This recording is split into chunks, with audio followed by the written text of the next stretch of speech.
ଜଣେ ବିଧବା ଭାଉଜ ଯିଏକି ତା ବାପ ଘରେ ରହୁଥିଲା ହଠାତ୍ ଦିନେ ରାତି ଅଧରେ ଆସି ତା ଶାଶୁ ଘରେ ପହଞ୍ଚିଗଲା।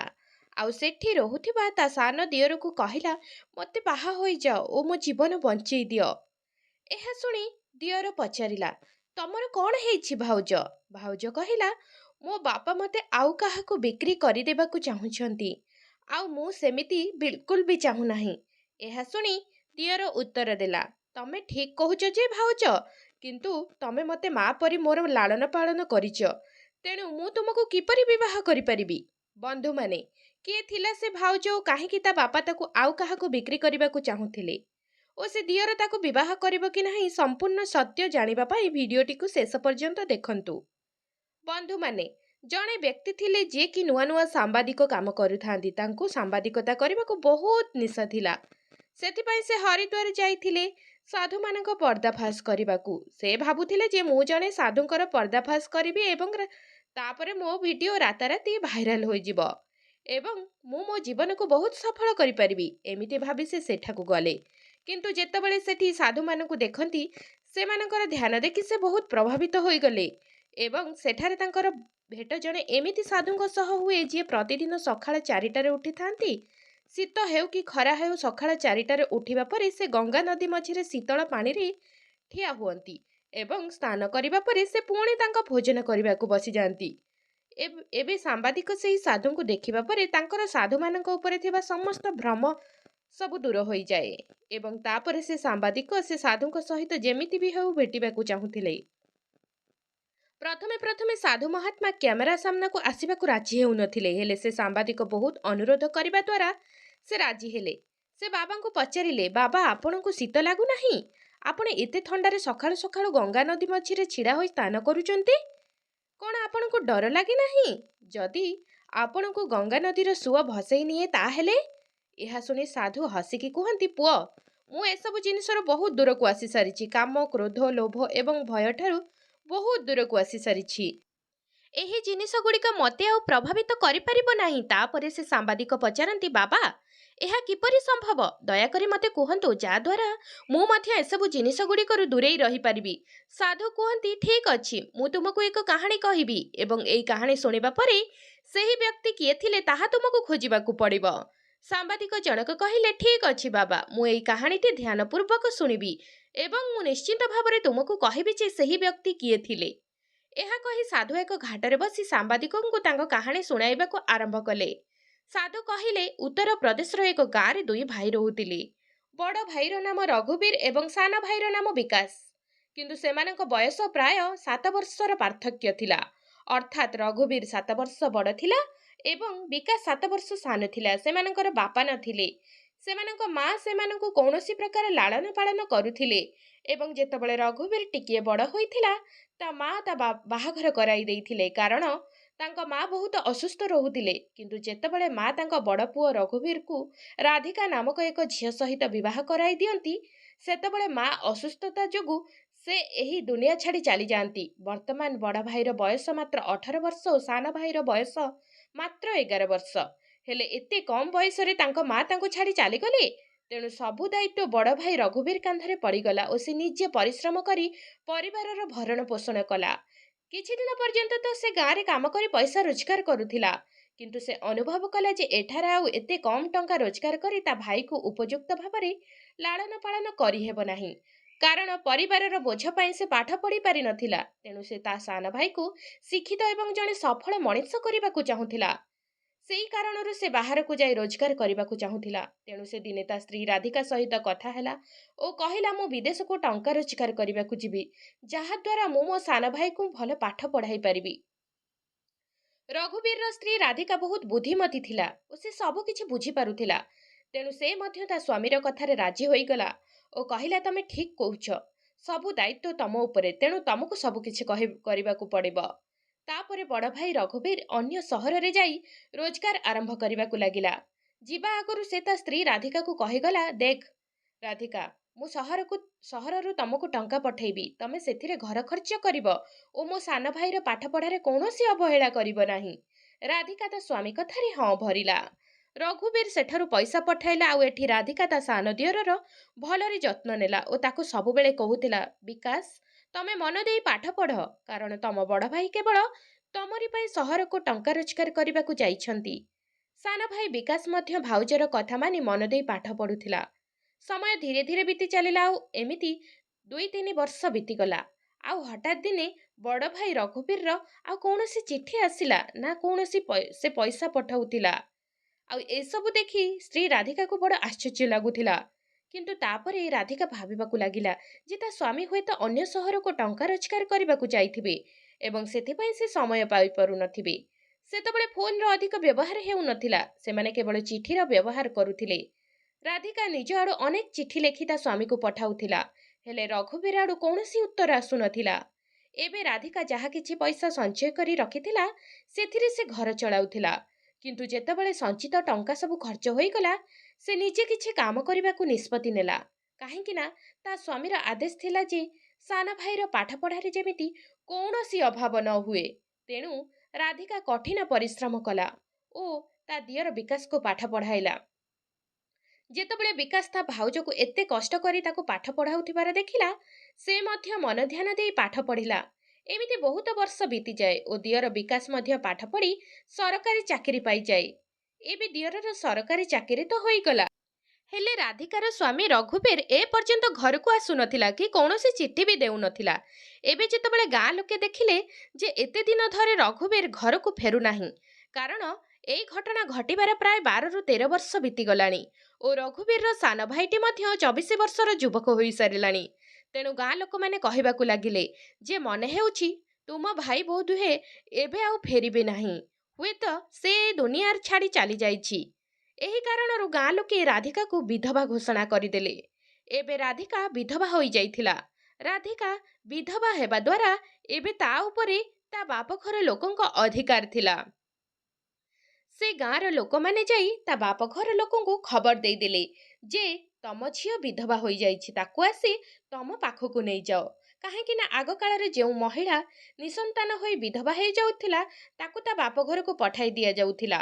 ତେଣୁ ରାଧିକା ତା ବାପଘରକୁ ଚାଲି ଯାଇଥିଲା। କିନ୍ତୁ ସେଠାକୁ ଗଲା ପରେ ତାକୁ ବହୁତ ଅସୁବିଧାର ସମ୍ମୁଖୀନ ହେବାକୁ ପଡ଼ିଥିଲା। ରାଧିକାର ବାପା ଜଣେ ମଦୁଆ ବ୍ୟକ୍ତି ଥିଲା ଏବଂ ଦିନେ ତା ମଦର ନିଶା ଏତେ ବଢ଼ି ଯାଇଥିଲା ଯେ ତା ନିଜ ଝିଅକୁ ଅନ୍ୟକୁ ବିକିବାକୁ ସ୍ଥିର କଲା। ସେଠି ମଧ୍ୟ ରାଧିକା ନିଜର ପେଟ ପୋଷିବାକୁ ପର ଘରେ କାମ କରୁଥିଲା। ଦିନେ କାମ ସାରି ଯେତେବେଳେ ସେ ତା ଘରକୁ ଆସିଲା, ସେ ଘର ଭିତରେ ଜଣେ ଧନୀ ବ୍ୟବସାୟୀକୁ ବସିଥିବାର ଦେଖିଲା ଏବଂ ରାଧିକା ଘରେ ପ୍ରବେଶ କରିବା ମାତ୍ରେ ତା ବାପା ସେହି ବ୍ୟବସାୟୀଙ୍କୁ ଇଙ୍ଗିତ କରି କହିଲା, ଏଇ ମୋ ଝିଅ, ଆପଣଙ୍କୁ କେମିତି ଲାଗୁଛି? ତାପରେ ବ୍ୟବସାୟୀ ଜଣକ ରାଧିକାକୁ ଦେଖି ହସିଲା। ରାଧିକା ବୁଝିପାରିଲା ଯେ ତା ବାପା ମଦ ନିଶା ଓ ପଇସା ଲୋଭରେ ତାକୁ ସେ ଧନୀ ବ୍ୟବସାୟୀକୁ ବିକିବାକୁ ଚାହୁଁଥିଲା। ରାଧିକା ତା କୋଠରୀକୁ ଚାଲିଗଲା ଓ ମନେ ମନେ ଭାବିଲା, ମୋ ବାପା ମତେ ସେ ବ୍ୟବସାୟୀକୁ ବିକିବାକୁ ଚାହୁଁଛନ୍ତି। ସେ ମତେ ତା ଘରକୁ ନେଇ ଚାକରାଣୀ କରି କାମ କରାଇବ। କେଜାଣି ମୋର ଏବେ କି ଅବସ୍ଥା ହେବ? ଏବେ ମୁଁ କଣ କରିବି? ଏହି କଥା ଭାବି ସେ ଚିନ୍ତାରେ ପଡ଼ିଗଲା। ସେ ଭାବିଲା, ୟାଠାରୁ ଭଲ ମତେ ମୋ ଦିଅର ପାଖକୁ ଚାଲିଯିବା ଉଚିତ। ଯଦି ସେ ମତେ ବାହା ହୋଇଯାଆନ୍ତା ତାହେଲେ ମୋ ଉପରେ କେବଳ ତାର ଅଧିକାର ହୋଇଯାଆନ୍ତା ଓ ମତେ ଆଉ ଏସବୁ ସହିବାକୁ ପଡ଼ନ୍ତା ନାହିଁ। ଏହା ଭାବି ଭାଉଜ ରାଧିକା ରାତିର ଅନ୍ଧାରରେ ଲୁଚି ଲୁଚି ତା ବାପ ଘର ଛାଡ଼ିଦିଏ ଏବଂ ସାରା ରାତି ଯାତ୍ରା କରିବା ପରେ ସକାଳ ପ୍ରାୟ 6ଟାରେ ତା ଦିଅର ଘରେ ପହଞ୍ଚିଯାଏ। ଠିକ୍ ସେହି ସମୟରେ ତା ଦିଅର ଡ୍ୟୁଟିକୁ ବାହାରୁଥିଲା। ଆଉ ଯେତେବେଳେ ସେ ଦେଖିଲା ଦୁଆର ମୁହଁରେ ତା ଭାଉଜ ଛିଡ଼ା ହୋଇଛି, ସେ ପଚାରିଲା, ଆରେ ଭାଉଜ, ତମେ ଏଠି କଣ କରୁଛ? ତମର କଣ ହେଇଛି? ତାପରେ ଭାଉଜ ରାଧିକା କହିଲା, ବିକାଶ, ତମେ ମତେ ରକ୍ଷା କର, ମତେ ବାହା ହୋଇଯାଅ। ଏହା ଶୁଣି ଦିଅର ବିକାଶ ଆଶ୍ଚର୍ଯ୍ୟ ହୋଇଗଲା ଓ ଭାଉଜ, ତମେ ଏ କଣ କହୁଛ? ତାପରେ ରାଧିକା ତାକୁ ପୁରା କାହାଣୀ ଶୁଣାଇଲା। ମୋ ବାପା ମତେ ଗୋଟେ ବୁଢ଼ା ଧନୀ ବ୍ୟବସାୟୀକୁ ବିକିବାକୁ ଚାହୁଁଛନ୍ତି। ଦୟାକରି ତମେ ମତେ ବାହା ହୋଇଯାଅ, ଯାହାଦ୍ୱାରା ମୋ ଉପରେ ସମ୍ପୂର୍ଣ୍ଣ ଅଧିକାର ତୁମର ହୋଇଯିବ। ଏହା ଶୁଣି ଦିଅର ବିକାଶ କହିଲା, ଭାଉଜ, ତମେ ମତେ ଛୋଟରୁ ବଡ଼ କରିଛ, ମା ପରି ସ୍ନେହ ଦେଇଛ। ମୁଁ ଏହା କେମିତି କରିପାରିବି? ମୁଁ କେବେ ତୁମକୁ ସେହିପରି ଦୃଷ୍ଟିରେ ଦେଖି ନାହିଁ। ଏହା କହି ସେ ମନା କରିବା ଆରମ୍ଭ କଲା। କିନ୍ତୁ ତାପରେ ବି ରାଧିକା ବାରମ୍ବାର ଜିଦ୍ ଧରିଥାଏ। ଦେଖ ବିକାଶ, କେବଳ ତମେ ହିଁ ମତେ ରକ୍ଷା କରିପାରିବ, ନଚେତ୍ ମୋ ବାପା ମତେ ବିକ୍ରି କରିଦେବେ। ତାପରେ ଦିଅର ବିକାଶ ସେଦିନ ତା ଡ୍ୟୁଟିରୁ ଛୁଟି ନେଇ ଗାଁ ଲୋକଙ୍କୁ ଏକତ୍ରିତ କଲା ଏବଂ ଯେତେବେଳେ କଥାଟି ପଞ୍ଚାୟତ ସମ୍ମୁଖରେ ପଡ଼ିଲା, ସେମାନେ ମଧ୍ୟ ସେ କଥାରେ ରାଜି ହୋଇଗଲେ। ସେମାନେ କହିଲେ, ଠିକ୍ କଥା ବିକାଶ, ତୁ ତୋ ଭାଉଜକୁ ବାହା ହେଇଯା। ତାହେଲେ ଯାଇ ତା ଉପରେ ସମ୍ପୂର୍ଣ୍ଣ ଅଧିକାର ତୋର ହୋଇଯିବ। ତାପରେ ତା ବାପା ଆଉ ତାକୁ ବିକ୍ରି କରିପାରିବେ ନାହିଁ। ତାପରେ ଗାଁ ଲୋକମାନେ ମିଶି ବିକାଶକୁ ବୁଝାଇଲେ, ଦେଖ ବିକାଶ, ସେ ମଧ୍ୟ ତୋ ପରିବାରର ଜଣେ ସଦସ୍ୟ। ତାକୁ ବିବାହ କରିବାରେ ତୋର କ'ଣ ଅସୁବିଧା ଅଛି? ବିକାଶ କହିଲା, କୌଣସି ଅସୁବିଧା ନାହିଁ, ହେଲେ ମୁଁ ମୋ ଭାଉଜଙ୍କୁ କେବେ ବି ସେହିପରି ଦୃଷ୍ଟିରେ ଦେଖି ନାହିଁ। କିନ୍ତୁ ଗାଁ ଲୋକେ ପୁଣି ବୁଝାଇଲେ, ଦେଖ ବିକାଶ, ଏସବୁ ପୁରୁଣା କଥା ଥିଲା। ଆଉ ଯଦି ତୁ ତାକୁ ବଞ୍ଚାଇବାକୁ ଚାହୁଁଛୁ, ତେବେ ତତେ ତାକୁ ବିବାହ କରିବାକୁ ପଡ଼ିବ। ତାପରେ ବିକାଶ ମନେ ମନେ ଭାବିଲା, ହଁ, ମୋ ଭାଉଜ ମୋ ପାଇଁ ବହୁତ କିଛି କରିଛନ୍ତି। ଆଉ ତାଙ୍କରି ପାଇଁ ମୁଁ ଆଜି ସରକାରୀ ଚାକିରି ମଧ୍ୟ ପାଇଛି। ଏହି କାରଣରୁ ସେ ମଧ୍ୟ ରାଜି ହୋଇଯାଏ ତା ଭାଉଜକୁ ବାହା ହେବା ପାଇଁ ଏବଂ ଗାଁ ଲୋକମାନେ ମିଶି ସେଇଠି ସେମାନଙ୍କର ବିବାହ କରାଇ ଦିଅନ୍ତି। ଏବେ ବିକାଶ ଆଉ ଦିଅର ଭଳି ନୁହେଁ, ସ୍ୱାମୀ ହୋଇ ରାଧିକା ସାଙ୍ଗରେ ରହିବାକୁ ଲାଗିଲା। ତଥାପି ଏହି ଜିନିଷ ଗୁଡ଼ିକ ସହିତ ଅଭ୍ୟସ୍ତ ହେବାକୁ ସେମାନଙ୍କୁ ପ୍ରାୟ 6ରୁ 8 ମାସ ସମୟ ଲାଗିଗଲା। କିନ୍ତୁ ଧୀରେ ଧୀରେ ସେମାନେ ଏସବୁକୁ ଗ୍ରହଣ କରି ସ୍ୱାମୀ ସ୍ତ୍ରୀ ପରି ଏକାଠି ରହିବାକୁ ଲାଗିଲେ। ଧୀରେ ଧୀରେ ସମୟ ବିତିବାକୁ ଲାଗିଲା ଓ ବିକାଶ ଏବଂ ରାଧିକା ଏକ ପୁତ୍ରକୁ ଜନ୍ମ ଦେଲେ। ତାଙ୍କ ପୁଅକୁ ଯେତେବେଳେ 3 ବର୍ଷ ହୋଇଯାଇଥିଲା, ସେତେବେଳେ ରାଧିକାର ପୂର୍ବ ସ୍ୱାମୀ ରଘୁବୀର ଅଚାନକ ବହୁତ ଟଙ୍କା ପଇସା ଧରି ଆସି ଘରେ ପହଞ୍ଚିଲା। ରଘୁବୀର ଯେମିତି ଘରକୁ ଫେରି ଦେଖିଲା ତା ସ୍ତ୍ରୀ ତା ସାନ ଭାଇକୁ ବାହା ହୋଇସାରିଛି ଓ ସେମାନଙ୍କର ଏକ ଛୁଆ ମଧ୍ୟ ଅଛି। ଏହା ଦେଖି ସେ ଆଶ୍ଚର୍ଯ୍ୟ ହୋଇଗଲା। ଯେତେବେଳେ ଗାଁ ଲୋକେ ଜାଣିଲେ ଯେ ରଘୁବୀର, ଯାହାକୁ ସେମାନେ ମୃତ ଘୋଷଣା କରିଦେଇଥିଲେ ଏବଂ ତା ସ୍ତ୍ରୀ ବିଧବା ହୋଇଯାଇଥିଲା, ସେ ଫେରି ଆସିଛି, ଗାଁ ଲୋକମାନେ ତୁରନ୍ତ ଏକାଠି ହୋଇଗଲେ ଏବଂ ଦ୍ୱନ୍ଦ୍ୱରେ ପଡ଼ିଗଲେ ଓ ପରସ୍ପର କଥା ହେଲେ, ଆରେ ରଘୁବୀର ତ ବଞ୍ଚିଛି, ଆଉ ଆମେ ତାକୁ ମୃତ ଘୋଷଣା କରି ତା ସ୍ତ୍ରୀକୁ ବିଧବା କରାଇ ତା ସାନ ଭାଇ ସହିତ ବାହା କରାଇଦେଲେ। ଏହା ଦେଖି ରାଧିକା ମଧ୍ୟ ଗଭୀର ଚିନ୍ତାରେ ପଡ଼ିଗଲା। ଆଉ ସେ କେବଳ ଖାଲି କାନ୍ଦୁଥିଲା ଏବଂ ସାନ ଭାଇ ବିକାଶ ମଧ୍ୟ ସେଠି ମୁଣ୍ଡ ତଳକୁ କରି ଛିଡ଼ା ହୋଇଥିଲା। ଗାଁ ଲୋକମାନେ ରଘୁବୀରକୁ ନାନା ପ୍ରକାର ପ୍ରଶ୍ନ ପଚାରୁଥିଲେ, ତୁ ଏତେ ଦିନ ପର୍ଯ୍ୟନ୍ତ କୋଉଠି ଥିଲୁ? ତୋର କୌଣସି ଖବର ବି ନଥିଲା। ଏମିତି କ'ଣ କିଏ କରେ? ତାପରେ ରଘୁବୀର କହିଲା, ଠିକ୍ ଅଛି, ଯଦି ମୁଁ କିଛି କରିଦେଇଛି କରିଦେଇଛି, ତା ବୋଲି କ'ଣ ମୋ ସ୍ତ୍ରୀ ଏମିତି କରିବା ଉଚିତ ଥିଲା? ମୁଁ ଯିବା ପରେ ସେ ମୋ ସାନ ଭାଇକୁ ବାହା ହୋଇଗଲା। ତାକୁ ଏପରି କରିବାର ଆବଶ୍ୟକତା ନଥିଲା। କିନ୍ତୁ ତାପରେ ଗାଁ ଲୋକମାନେ କହିବା ଆରମ୍ଭ କରନ୍ତି, ସେ କିଛି ତା ନିଜ ଇଚ୍ଛାରେ କରିନି। ତାପରେ ଗାଁ ଲୋକେ ସମ୍ପୂର୍ଣ୍ଣ କାହାଣୀ ରଘୁବୀରକୁ କହିଲେ। ରଘୁବୀର ଯେତେବେଳେ ସବୁ ସତ ଜାଣିଲା, ସେ ବୁଝିପାରିଲା ଯେ ଏଥିରେ ରାଧିକାର କୌଣସି ଭୁଲ ନାହିଁ। ସେ ସେଠି ଠିଆ ହୋଇ ଭାବିଲା, ମୁଁ ଏବେ କ'ଣ କରିବି? ଆଉ ଏପଟେ ରାଧିକା ପାଖରେ ଉଭୟ ବିକଳ୍ପ ଭଲ ଥିଲା। ସାନ ଭାଇର ସରକାରୀ ଚାକିରି ଆଉ ବଡ଼ ଭାଇ ପାଖରେ ବହୁତ ଟଙ୍କା ପଇସା ଅଛି। ହେଲେ ସେ କ'ଣ କରିବ? ସେ ତ ଏବେ ତା ଦିଅରକୁ ବାହା ହୋଇସାରିଛି, ଆଉ ଏକ ଛୁଆ ମଧ୍ୟ ହୋଇସାରିଲାଣି। ସେଥିପାଇଁ ରାଧିକା ଚୁପ୍ ରହିଯାଏ। ଏହି ସମୟରେ ସାନ ଭାଇ ବିକାଶ ନିଜକୁ ନିଜେ ଦୋଷୀ ମାନୁଥାଏ। ତେଣୁ ସେ ତା ବଡ଼ ଭାଇ ମୁହଁକୁ ବି ଚାହିଁ ପାରୁନଥିଲା। ବଡ଼ ଭାଇ ରଘୁବୀର ଏହା ଦେଖି ବହୁତ କିଛି ଭାବିବାକୁ ଲାଗିଲା ଓ ସେ ମନେ ମନେ ସ୍ଥିର କଲା, ମତେ ଏ ଗାଁ ଛାଡ଼ି ଚାଲିଯିବାକୁ ପଡ଼ିବ।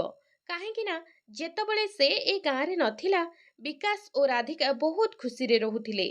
ସେମାନେ ତ ମତେ ମୃତ ବୋଲି ଭାବି ବିବାହ କରିଛନ୍ତି। ଆଉ ଯେତେବେଳେ ମୁଁ ଏଠିକୁ ଆସିଛି, ସେମାନେ କେତେ ଉଦାସ ଅଛନ୍ତି। ସେ ଏସବୁ ବିଷୟରେ ଭାବି ଗାଁ ଲୋକଙ୍କୁ କହିଲା, ଠିକ୍ ଅଛି, ମୁଁ ଏଠୁ ଚାଲି ଯାଉଛି।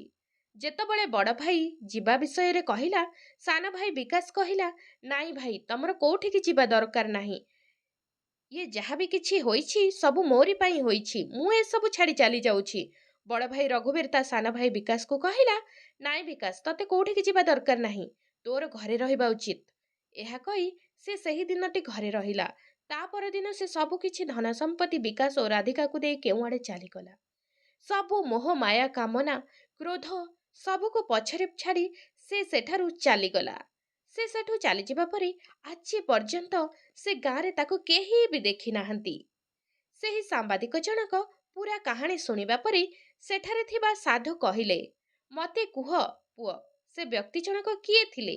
ଏହା କହି ସାଧୁ ଜଣକ ହସି ସେଠାରୁ ଚାଲିଗଲେ। ଆଉ ଏବେ ସାମ୍ବାଦିକକୁ ମଧ୍ୟ ତାଙ୍କ ଉତ୍ତର ମିଳିଯାଇଥିଲା। ବୋଧହୁଏ ରଘୁବୀର ହିଁ ସେହି ସାଧୁ ମହାତ୍ମା ଥିଲେ ଯିଏ ତାଙ୍କ ଜୀବନରେ ବହୁତ କିଛି ଦେଖିଛନ୍ତି। ଆଉ ତାଙ୍କୁ ଏହା ବି ଜଣାଥିଲା ଯେ ଯଦି କୌଣସି ମଣିଷ କିଛି ଦିନ ପାଇଁ ତା ଜାଗାରୁ ଦୂରେଇ ଯାଏ ତାହେଲେ ସେ ଜାଗାରୁ ତା ନାଁକୁ ମଧ୍ୟ ଲିଭାଇ ଦିଆଯାଇଥାଏ, ଯେପରିକି ତାଙ୍କ ନିଜ ପରିବାର କରିଥିଲେ। ଅର୍ଥାତ୍ ତାଙ୍କ ସ୍ତ୍ରୀ, ଯିଏ ତାଙ୍କ ପ୍ରତି ଆଜ୍ଞାକାରୀ ଥିଲା ଏବଂ ତାର ସବୁ କର୍ତ୍ତବ୍ୟ ପାଳନ କରୁଥିଲା। ଏଠି କେହି ବି କାହା ସହିତ ବିଶ୍ୱାସଘାତକତା କରିନାହାନ୍ତି। ଆଉ ଏଠାରେ ରଘୁବୀର ମଧ୍ୟ ସବୁ କିଛି ଛାଡ଼ି ଚାଲିଯିବାକୁ ଯେଉଁ ନିଷ୍ପତ୍ତି ନେଇଥିଲେ ତାହା ମଧ୍ୟ ଠିକ୍ ଥିଲା।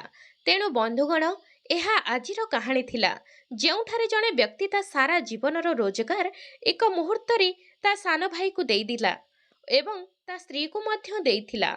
ସେ ଆଉ ସେହି ଗାଁକୁ କେବେ ବି ଫେରି ନଥିଲା, ଯଦିଓ ତାଙ୍କ ପରିବାର ତାଙ୍କୁ ଖୋଜିବାକୁ ଚେଷ୍ଟା କରିଥିବେ, କିନ୍ତୁ ଯେତେବେଳେ ତାକୁ ପାଇନଥିବେ ସେମାନେ ମଧ୍ୟ ନିଶ୍ଚିନ୍ତ ଭାବରେ ହାର ମାନି ଯାଇଥିବେ।